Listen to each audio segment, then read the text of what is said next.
The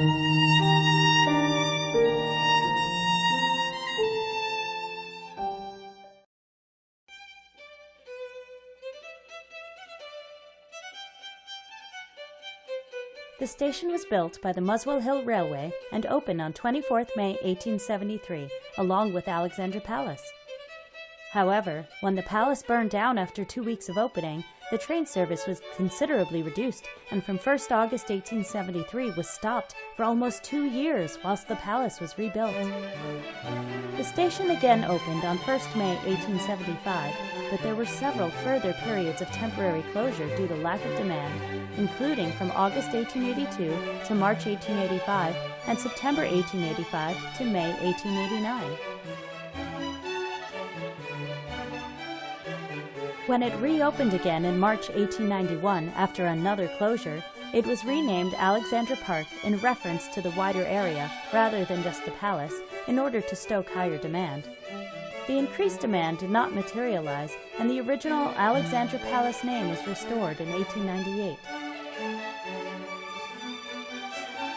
In 1911, the line was eventually taken over by the Great Northern Railway.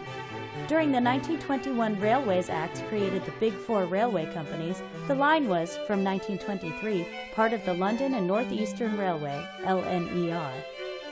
In 1935, London Underground planned a new works program to take over the line from LNER, together with the LNER's routes from Finsbury Park to Edgware and High Barnet, to modernize it for use with electric trains and connect it with the Northern Line.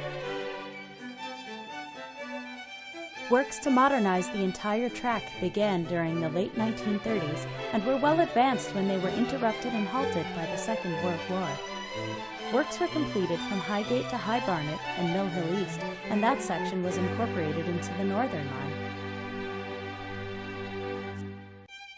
Further works on the section between Highgate and Alexandra Palace were postponed, and the line continued under the operation of the LNER. Because of wartime economy measures, services were reduced to rush hours only, so that after the war, the low passenger numbers and a shortage of funds led to the cancellation of the unfinished works in 1950, and passenger services to Alexandra Palace were ended by British Railways on 3rd July 1954, along with the rest of the line from Finsbury Park. It is unclear if the station will ever open again. At present, the space is occupied by a parking area with a swimming pool below ground, connecting to the fitness center. Prior to that, it was a British Railway laboratory that was just yards away from the signal box. If the station was to reopen, that would mean the company running the fitness center would need to close, losing profits and their members. The site is easily accessible by W3 bus, so perhaps a train station is no longer needed here. At present, the future is uncertain, as it will be difficult to acquire the former track bed and return it to its former use.